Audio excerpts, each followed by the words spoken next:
Karena salah satu yang bikin hubungan kita, baik itu dengan keluarga ataupun dengan geng, tetap langgeng, tetap nyaman itu ketika kita belajar untuk selalu berbaik sangka semampu kita. Fattaqullaha mastata'tum. Jadi ada level orang yang bisa berbaik sangka tuh level haqqa tuqatih. Kan ayatnya 2 ya. Ayat yang di Ali Imran, ittaqullaha haqqa tuqatih. Kalau ittaqullah itu kita breakdown, kan takwa itu variannya tuh banyak banget. Salah satu di antara arti takwa itu adalah berbaik sangka. Karena berbaik sangka juga amal soleh. Ada orang yang bisa berbaik sangka itu levelnya haqqa tuqatih. Benar-benar baik sangka. Ini orang kayak gak pernah ada pikiran buruk di dalam akalnya, di dalam pikirannya. Selalu baik tentang orang lain. Kalau ke manusia aja yang dia punya aib, dia selalu bisa berbaik sangka. Apalagi ke Allah yang maha sempurna. Ada orang yang kayak gitu emang. Tapi jarang banget. Apa kriteria orang bisa kayak gitu Ustaz? Atau apa kuncinya, tipsnya? Ya mungkin satu, dia orang yang bisa jadi dia emang orang yang polos. Sehingga gak ada pikiran-pikiran yang macam-macam di dalam benak dia, terlalu polos. Ada orang kayak gitu, ada.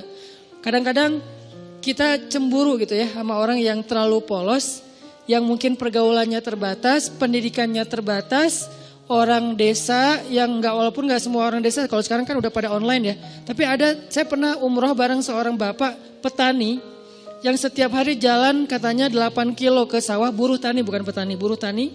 8 kilo ke sawahnya, pulang balik berarti 16 kilo setiap hari. Dan ketika berangkat umroh, itu orang yang lain kadang-kadang namanya orang dari satu grup ya. Ada aja masalah kayak masalah di dalam kamar. Misalnya kayak satu grup kita ngambil yang kuat, 4 orang. Ada yang gak senang AC-nya dingin lah. Ada yang gak bisa tidur kalau lampunya nyala lah, yang lain harus nyala, yang satu gak bisa nyala. Ada yang kalau di kamar mandi paling lama sendiri, jadi pada ngantri. Ada aja masalah, tapi ini orang gak pernah ada masalah.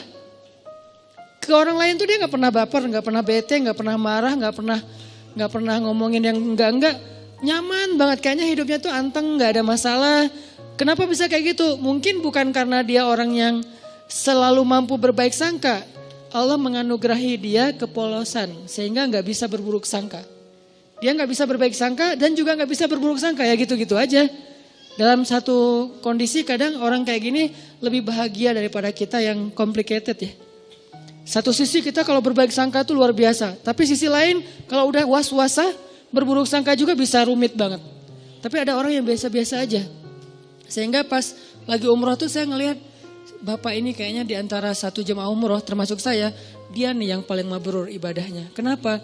Jangan lihat mabrurnya ibadah itu atau solehnya seseorang itu dari yang tadi sunnah doang. Kadang-kadang ada orang yang ibadahnya tuh bagus banget malam hari tapi siangnya habis. Makanya Nabi nyebutnya dengan istilah apa?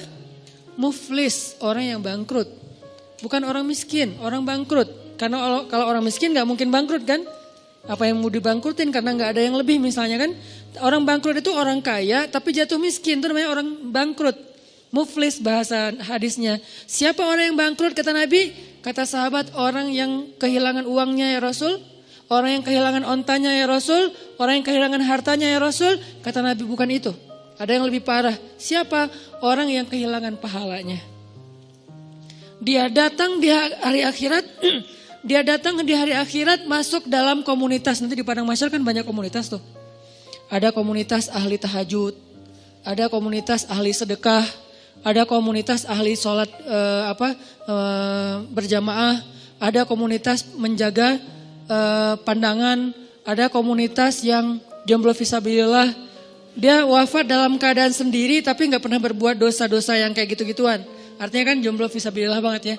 Makanya sampai ada hadis 7 komunitas yang di Padang Mahsyar dapat treatment Allah yaitu naungan kan. Satu komunitas yang isinya semuanya pemimpin yang adil. Presiden dari zaman Khulafaur Rasyidin sampai nanti munculnya Dajjal, tapi semuanya orang-orang adil nih.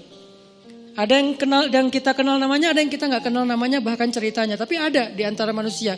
Mulai dari level tertinggi yaitu pemimpin negara sampai level terendah yaitu pemimpin keluarga. Ini nih ada komunitasnya. Nanti ada komunitas anak muda yang keren-keren. Keren maksudnya apa Ustaz? Taat tapi asik. Dia masih muda, asik dengan kehidupannya, cuman gak pernah melanggar syariat. Dia rajin ibadah, dia jujur, dia banyak berbuat baik ke orang lain. Komunitas anak-anak muda. Salah satu yang terkenal di antara mereka legend banget siapa? Ashabul Kahfi. Yang lain nanti pemimpin-pemimpin mereka yang barisan paling depan ada Nabi Yahya, Nabi Isa, Yusuf, apalagi kalau di golongan sahabat Hasan, Husain. Ini nih anak-anak muda yang keren-keren nih. Mereka punya komunitas. Nah nanti ada juga komunitas yang ahli ibadah.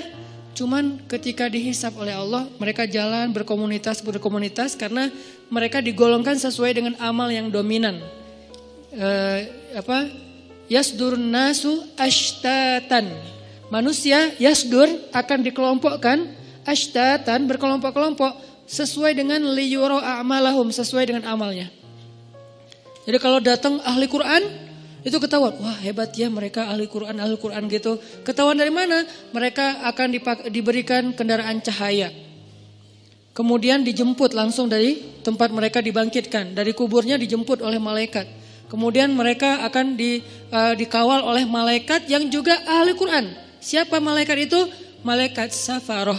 Safaroh itu safir. Safir itu artinya brand ambassador, duta. Malaikat-malaikat duta. Wah hebat ya, jadi kayak selebriti di padang mahsyar lewat kelompok selebriti Al-Quran. Ada yang kayak gitu, tapi ini belum dihisap nih, masih berkelompok-kelompok. Begitu masuk hisap, berubah lagi nih. Dari satu komunitas itu misalnya Ahlul Quran, yang penghafal Quran, penghafal hadis, ahli ilmu, ternyata cuma setengahnya yang lulus masuk surga. Setengahnya lagi ketahan, kenapa? Bangkrut. Kenapa bangkrut?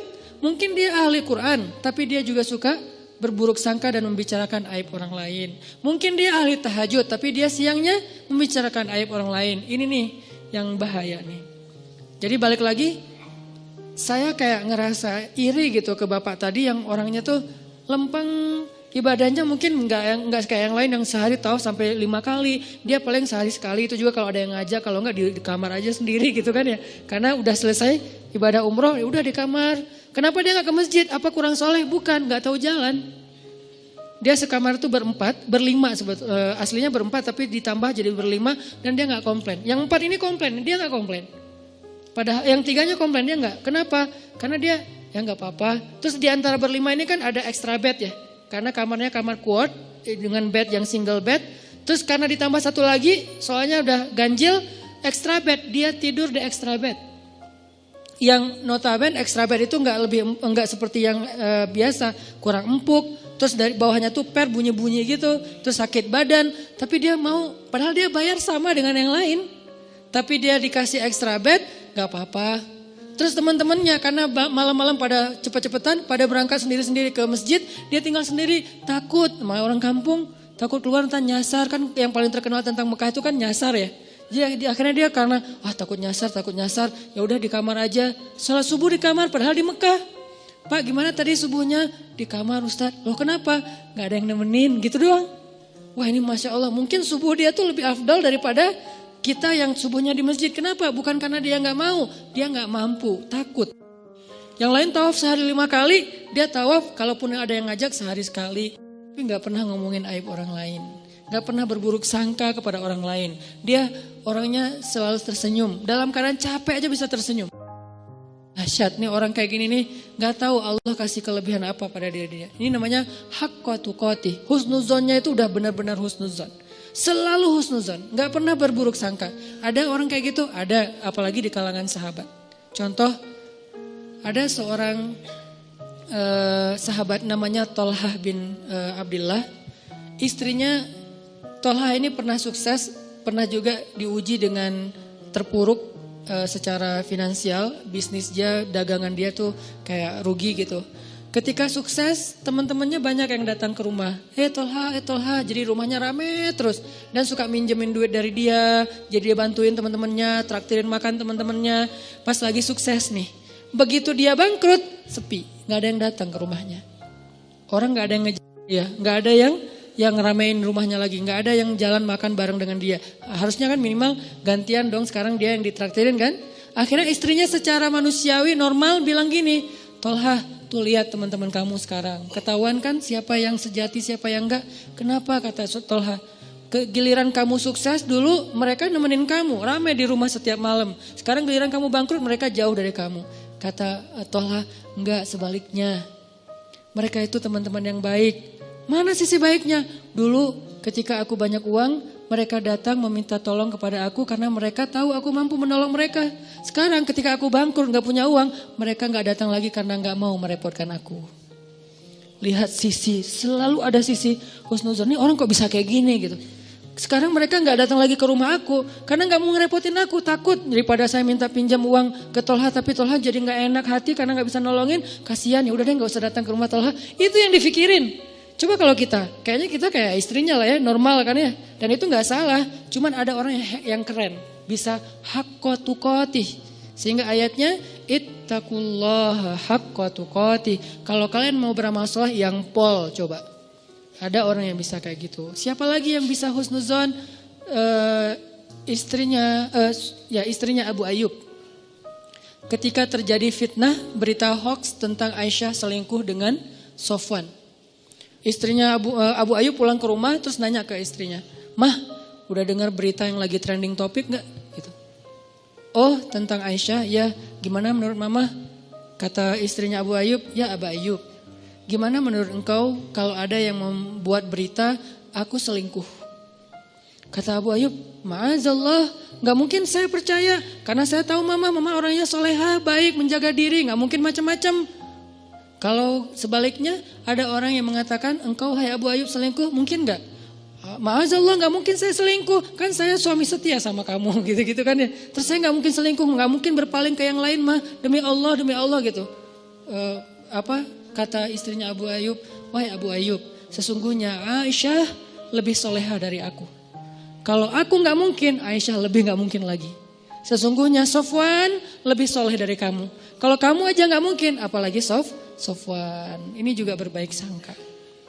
Dia selalu melihat angle yang bisa buat dia tuh berbaik sangka sama orang lain. Dia cari, dia ulik tuh. Gimana ya cara berbaik sangka? Gimana ya cara berbaik sangka? Kan itu harus dicari juga ya, gak bisa pasrah gitu aja. Karena kalau kita pasrah doang kan yuwaswis. Yang banyak itu kan was-wasah setannya nih.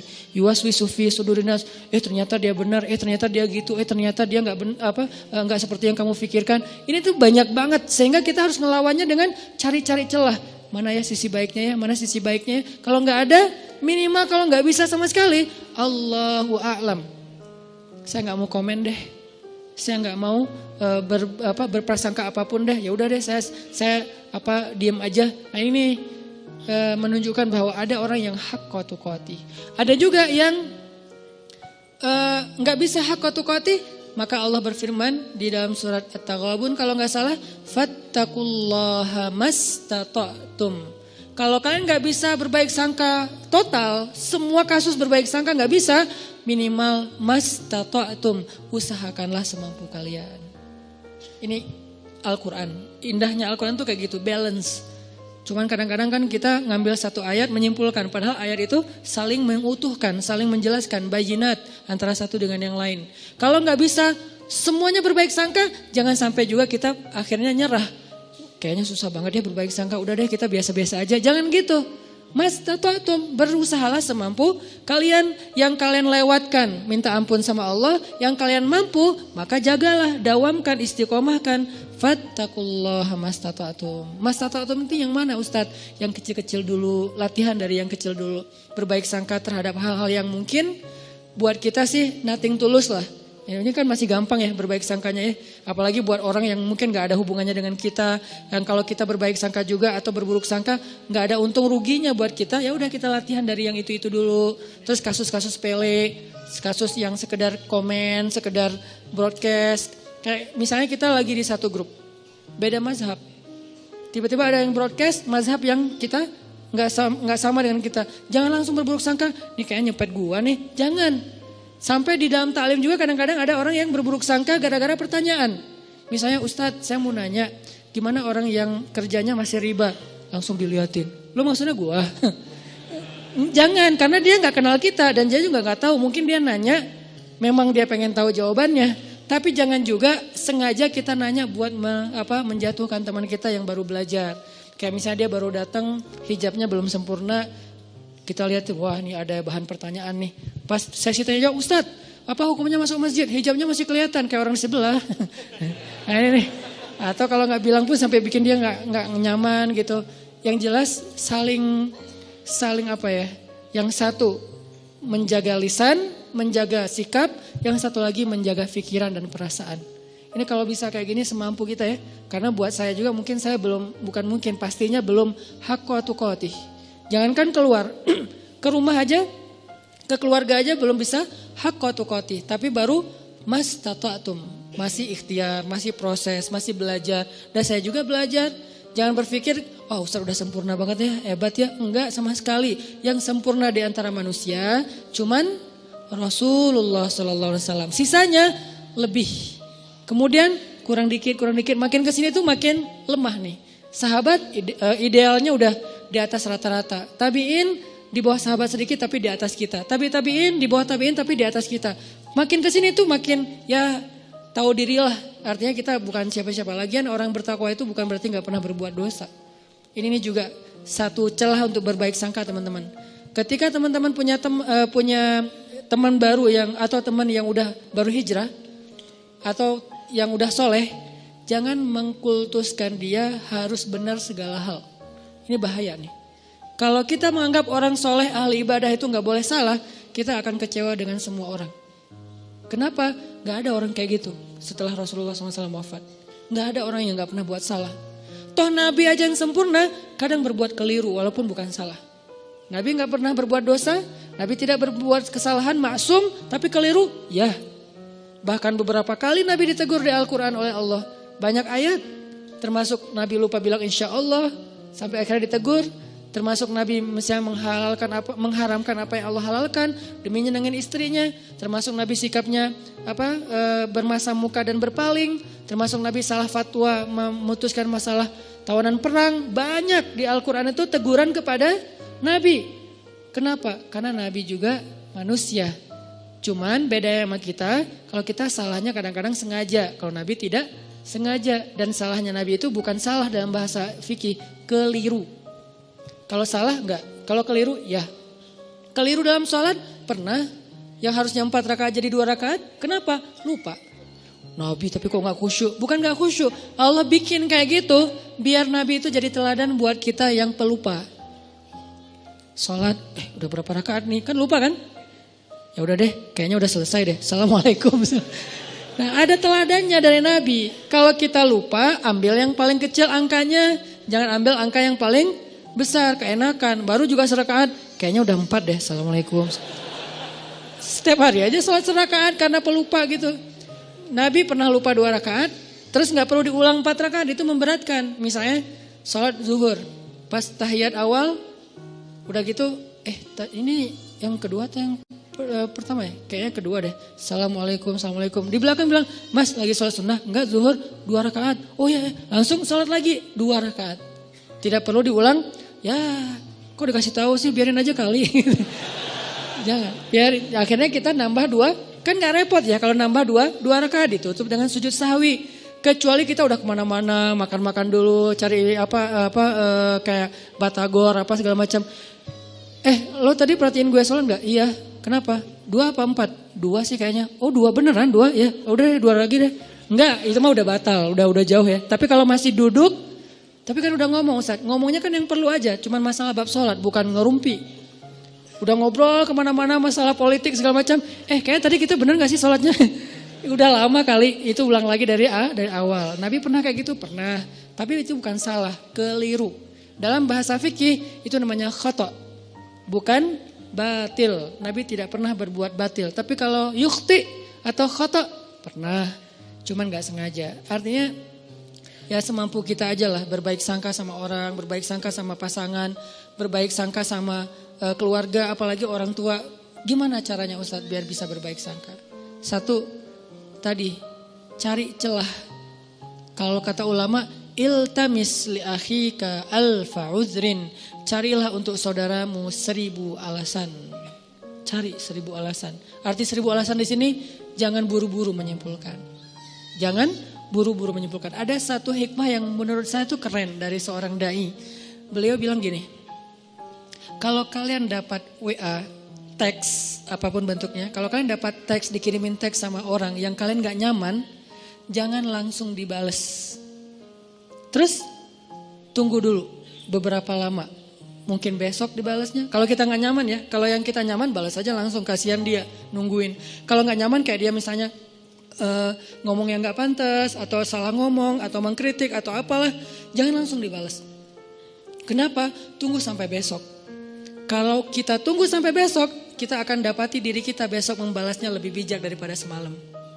Kenapa begitu? Kata beliau dalam sebuah perumpamaan, kalau kalian mendapatkan makanan yang panas, jangan langsung dimakan. Tunggu sampai dia agak sedikit hangat atau lebih dingin, baru kalian makan, itu akan sehat. Kalau panas-panas dimakan, itu hanya akan menyakitkan diri kalian sendiri. Begitu juga ucapan. Dapat teks, jangan langsung dibalas, masih panas. Nanti sama-sama kebakar nih. Tunggu sampai dia dingin. Kita dingin, dia dingin, di sana udah ngirim teks kan semalaman, nungguin akhirnya dingin ya. Gak tahu juga, mungkin lebih panas kali ya. Nah, kita membalasnya dalam keadaan dingin, sejuk, enak tuh. Kayak air dikasih teh panas, tunggu sampai jadi teh hangat. Baru kita minum, tapi kalau panas-panas diminum, yang pertama kita celaka, yang kedua juga orang lain celaka. Kenapa? Kita celaka karena kepanasan, orang lain celaka karena kita salah-salahin. Ini siapa sih yang bikin teh panas-panas amat, dan seterusnya dan seterusnya. Begitu juga dengan ucapan.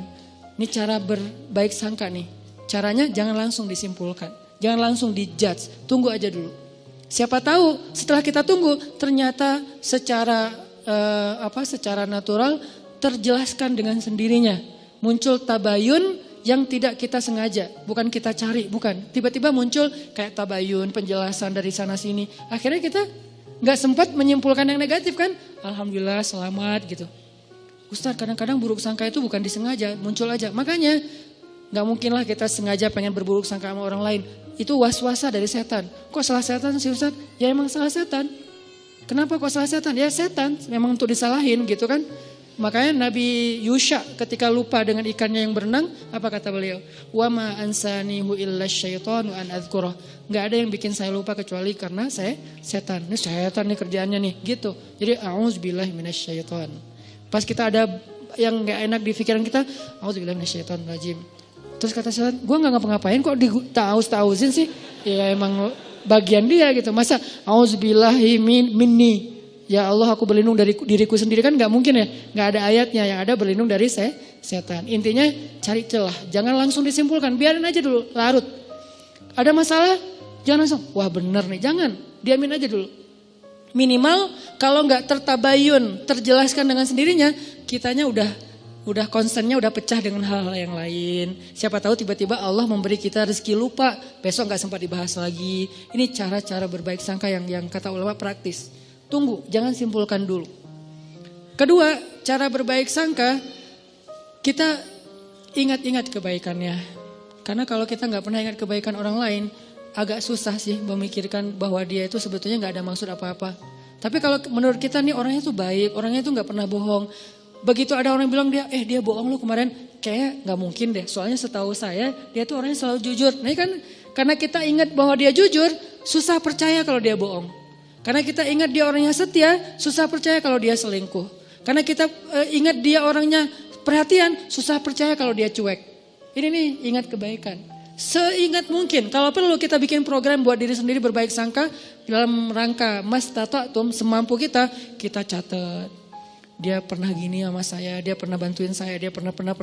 Sesekali kita minta tolong, dia gak bisa tolong, kita akan lihat dulu sih dia selalu nolongin saya. Kok sekarang dia gak nolong? Kayaknya dia lagi ada masalah juga. Tapi kalau kita lupa, dia emang gitu orangnya, susah banget dimintain tolong. Padahal setiap hari nolong. Kecuali kali ini. Nah ini cara berbaik sangka, ingat kebaikan orang lain. Kalau gak ada Ustaz, siapa bilang gak ada? Gak mungkin gak ada, kecuali Firaun. Toh Firaun aja masih ada kebaikannya apa? Masih mau menampung Musa kecil di rumahnya, walaupun sebetulnya dia gak suka kepada Musa itu. Masih mau, gara-gara apa? Gara-gara sayang sama istrinya. Kalau Dajjal, nah itu satu-satunya yang mungkin bukan hampir, gak ada sih emang. Sehingga kita disuruh bertauz di akhir sholat kita dari Dajjal. Jadi tauz itu kayaknya setahu saya itu 2 ya. Setan dan Dajjal. Ini saking buruknya. Tapi kalau manusia biasa pasti ada. Kalau nggak kelihatan sama kita bukan nggak ada, kita nggak tahu. Sehingga kita berbaik sangkanya ya pasti adalah kebaikan dia, cuman saya nggak tahu. Ustadz, kalau yang berburuk sangka itu tentang sesuatu yang bikin kita sebel gimana Ustadz? Ini nih yang agak berat nih. Kalau nggak ada hubungannya dengan kita kayak isu, informasi apa yang lagi nge-hit atau apa, itu mungkin buat kita sih gampang berbaik sangkanya. Tapi kalau yang bikin kita nyesek gimana Ustadz berbaik sangkanya? Sholat. Jangan berbaik sangka sama dia kalau belum mampu. Berbaik sangkalah kepada Robnya. Karena kalau ini juga nggak bisa, udah nggak ada lagi harapan. Cara berbaik sangka kepada Allah hubungannya dengan dia apa Ustadz?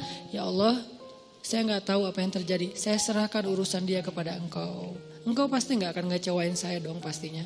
Ini nih cara berbaik sangka ke Allah. Akhirnya tawakal modalnya supaya kita nggak ngikutin prasangka buruk kita yang bikin kita nyesek. Kadang-kadang orang berburuk sangka itu bukan hanya dalam kehidupan yang biasa. Dalam ibadah aja bisa berburuk sangka. Dan kalau udah kayak gitu udah nggak nyaman. Ada teman kita misalnya kayak lagi puasa sunnah. Kok dia egois banget sih puasa sunnah pas lagi mau ngajak acara makan-makan bareng saya nggak bisa, sehari aja dia batal. Nah ini udah mulai muncul sebelnya, nggak nyamannya. Berbaik sangkalah apa? Ya mungkin dia nggak ada hajat yang dia lagi butuhin sehingga dia kayak lagi ngelobi langit dengan ibadah-ibadah sunnah, dan itu lebih dia butuhkan daripada sekedar membatalkan puasa demi makan-makan dengan kita. Ya udah deh nggak apa-apa, mungkin dia punya hajat yang penting, bisa kayak gitu atau apapun lah bentuknya. Kadang-kadang dalam ibadah juga berburuk sangka itu bukan yang fatal sih, tapi agak dikit ganggu, kayak lagi sholat berjamaah. Saya pernah ngimamin kan ada ayat-ayat yang kadang-kadang kalau lagi berkesan gitu diulang-ulang ya. Kayak misalnya baca ayat, bukan Ar-Rahman sih, kalau itu pasti diulang-ulang sih, fabi ayya rabbikum tukadziban. Ada yang kayak wabasyiril ladzina amanu wa 'amilus shalihat. Sampaikanlah berita gembira kepada orang yang beriman dan beramal soleh. Wah ini keren ya ayatnya. Wabasyiril ladzina amanu wa 'amilus shalihat. Diulang lagi. Kenapa? Lagi mensugesti diri. Gak usah khawatir deh beramal soleh. Karena pasti gembira hasilnya. Pasti dibahagiain Allah. Pasti Allah balas. Gak mungkin dikecewain. Wa basyiril ladzina amanu wa amilus solihat. Di belakang kadang-kadang makmumnya mungkin gak bisa berbaik sangka. Tapi gak fatal juga sih. Jangan-jangan Ustadz lupa nih. Analahum jannat. Karena kebenaran dia hafal. Analahum jannat dibenerin. Saya wabasyiril ladzina amanu wa 'amilus shalihat annalahum jannatin tajri min tahtil anhar. Ya. Seandainya bisa ngomong, tahu. Cuman kan enggak bisa ngomong dalam sholat ya. Jadi bukan saya lupa, lagi menikmati ayat yang menurut saya berkesan gitu, tapi kayak dibener-benerin, teriak satu masjid, analahum jannat. Dia baru tahu analahum jannat dari yang di depan, dan dia juga enggak hafal aslinya. Jadi kayak, wah ternyata itu ya udah deh rame-rame yuk. Analahum jannat gitu. Apaan sih? Ada yang kayak gitu. Pernah sekali kayak gitu sholat dibenerin dari belakang. Pernah saya gak ngerasa lupa gitu. Terus akhirnya apa? Saya sebagai imam kan gengsi gitu kan. Pas analahum jannat. Analahum jannat. Dilebay-lebayin iramanya gitu biar yang pengen ngasih tahu kode gitu. Gue hafal. Cuman lagi kayak khusyuk gitu sih. Intinya adalah berburuk sangka itu emang gak nyaman. Dalam ibadah aja gak nyaman. Padahal itu bukan hal yang fatal kan. Mungkin justru makmumnya kayak kasihan ya ustadznya ya. Udah 5 kali ngulang gak lewat-lewat. Udah deh kita benerin. Kalau berbaik sangkanya imam ya kepada umum. Kalian baik banget sih dibenerin. Padahal saya gak salah loh. Kasihan deh lo gitu. Jadi artinya ya berbaik sangka semampu kita. Terus ada yang ketiga. Gimana caranya biar gak terjadi berburuk sangka. Kita nih sebagai orang yang kadang-kadang suka bikin masalah, suka bikin syubhat istilahnya. Apa itu syubhat? Sesuatu yang berpotensi salah faham. Itu namanya syubhat. Sesuatu perkataan, perbuatan, posting kalau dalam bahasa sosmed itu yang berpotensi orang salah faham. Nah, kitanya yang harus tabayun segera sebelum terjadi kesalahfahaman. Contoh, saya posting main air di laut pakai celana pendek. Kan berpotensi orang salah paham ya. Wah Ustadz kok celana pendek gitu kan. Akhirnya di caption not itu pakai knee band. Saya menutup lutut pakai kayak ikat lutut gitu. Jadi tetap ketutup. Ini pakai knee band loh ya, ditutup di pakai yang agak kayak ketat gitu. Cuman warnanya warna kulit. Kenapa tuh harus pakai celana pendek? Ya aja main papan pakai celana panjang, jeans pula gitu kan. Kan jadi bid'ah gitu kan. Gimana saya mau deketin teman-teman surfing sementara saya dianggap ahli bid'ah dalam mazhab surfing. Kecuali saya pakai shortboard yang emang dia lebih modern sehingga saya bisa pakai wetsuit gitu kan, pakaian kayak nyelam gitu yang panjang. Tapi kebenaran karena emang masih belajar, biar lebih gampang pakainya yang longboard selong mungkin. Kalau bisa 10 meter gitu kan. Selong mungkin biar lebih stabil kan. Makin long, makin lebar, makin tebal kan makin stabil tuh. Walaupun berat sih kalau kena lumayan gitu. Ngambil yang paling long, makin bold. Sehingga mazhabnya itu makin kayak single fins or die gitu kan. Satu fin atau gak usah sama sekali deh, gak usah pakai fins gitu. Akhirnya ngikutin mazhab teman-teman yang emang mereka punya prinsip bahwa kalau long itu celananya pendek Ustaz, bajunya geleber gitu Ustaz, terus kayak gitu-gitu. Oh ada yang gitu-gitu ya? Iya ya Ustaz, ya udah deh biar saya gak diahliin bid'ah, biar bisa dekat sama mereka, ngobrol santai. Ya udah pakai celana pendek, cuman biar gak jadi syubhat, ditutup lututnya. Ini namanya mentabayyun sendiri sebelum dipertanyakan oleh orang lain. Ada yang kayak gitu, ada juga yang kayak misalnya kita lagi ke satu wilayah yang mereka baca Qur'annya itu kalau sholat bismillahnya dijaharkan. Ada yang mazhab jahar, ada yang enggak. Kalau saya kan ngambil mazhab yang sir, tapi baca cuman enggak dijaharkan. Nah pas lagi di sana kita bisa jelasin, maaf ya saya mungkin baca cuman sir gitu. Biar orang, Al-Fatihah enggak pakai bismillah. Nah diperjelas. Kalau perlu bismillahnya yang biasa bismillahirrahmanirrahim. Kali ini bismillahirrahmanirrahim. Enggak pakai irama tapi jelas gitu. Supaya orang lain, oh ya tenang deh kalau gitu. Jadi kita kayak tabayun sendiri. Itu perlu.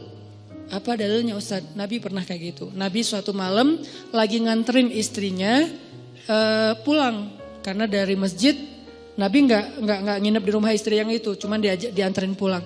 Pas lewat di sebuah lorong kayak gang gitu yang agak-agak remang-remang. Nabi berdua dengan cewek, lagi nganterin cewek ini pulang. Dari itu berhak istri beliau. Tiba-tiba lewat sahabat. Sahabat ngelihat Nabi sama cewek, langsung mereka mempercepat langkahnya. Nabi, pergi aja. Pergi aja mereka, dipanggil sama Nabi. Sebentar kata Nabi. Kenapa ya Rasulullah? Ini adalah Sofia istriku, kata Nabi. Ini adalah Sofia istriku. Kata sahabat, ya Rasulullah gak mungkin kami berburuk sangka kepadamu. Kata Nabi apa? Inna syaitan yajri majrad dam. Setan itu mengalir di dalam aliran darah kalian. Maksudnya apa? Dia tahu banget yang kalian rasain.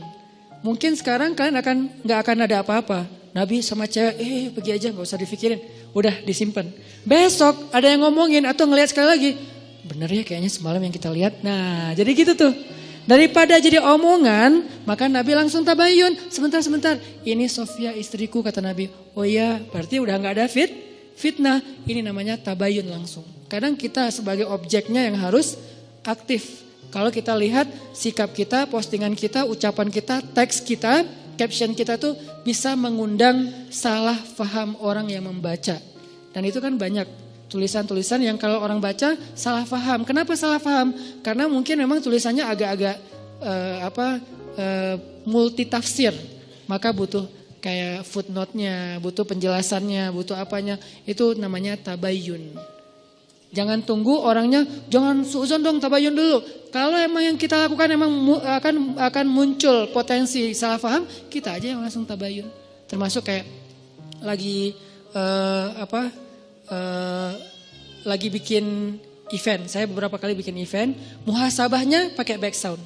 Saya udah minta fatwa. Saya tanya Ustaz Abu Somad. Ustaz, saya muhasabah pakai back sound. Boleh gak Ustaz? Di dalam masjid atau di luar? Di luar, boleh. Tanya ke yang lebih senior lagi. Namanya Bang Zikri. Kakak kelas saya namanya Dr. Awalul Zikri. Dokter di bidang fikih. Berarti beliau kan lebih ini lagi ilmunya. Bang, saya pakai backsound tapi di luar masjid, di gedung gitu pas muhasabah. Boleh enggak? Doa itu ibadah mutlak kata beliau. Arti ibadah mutlak tidak terkait dengan cara tertentu, maka boleh selama backsoundnya tidak berlebihan. Kalau backsoundnya mungkin yang lebih kenceng daripada doa mungkin ya agak-agak gimana gitu kan ya. Terus pakai, dulu kan jarang ada tablik akbar pakai flashlight ya. Terus kita bikin tablik akbar beberapa kali pakai flashlight. Pas bagian apa? Pas bagian lagu Indonesia Pusaka. Pakailah flashlight. Mulai dihujat nih, dihujatnya apa? Kajian kok kayak apa gitu kan ya. Kayak ikut agama lain atau apa gitu. Kayak pakai lilin atau apa gitu. Oke, saya yang salah, lupa tabayun. Alhamdulillah, bukan alhamdulillahnya. Qadarullahnya, sekarang banyak para habaib, Masya Allah. Mereka selawatan juga di acara crowd event gitu pakai flashlight kan. Ada Habib siapa gitu, yuk kita selawatan nyalain flashlightnya. Buat apa sih? Buat lebih semarak, lebih semangat gitu. Termasuk Ustaz Abu Somad juga bikin pakai flashlight. Karena saya juga ngomong sama Ustaz Abu Somad kan sering kontak-kontakan. Ustaz saya pakai flashlight loh dan dituduh gini-gini. Kata Ustaz Abu Somad, kita bikin komunitas yuk. Komunitas apa? Komunitas korban tahzir kata beliau. Karena kayak saling curhat-curhat gitu. Oh iya Ustaz, maksudnya gak apa-apa selama itu bukan di dalam masjid. Akhirnya besok-besok kalau saya bikin event, saya jelasin ini di luar masjid ya gitu. Ini enggak di apa, ini di gedung ya. Ini kenapa saya bikin 2 event, satu di masjid, satu di luar masjid? Karena emang ada kondisi yang memang beberapa teman-teman yang mungkin baru belajar, pengen nyaman dalam taklim itu butuh dipancing dengan sesuatu yang gimmick. Sehingga kita bikin jangan sampai kita lakukan itu di masjid, akhirnya di luar masjid. Jadi tetap semua dapat menunya deh. Yang udah medium dapat menu medium, yang udah bold dapat menu bold, menu bold. Yang masih light dapat menu light. Bertahap, setiap orang berproses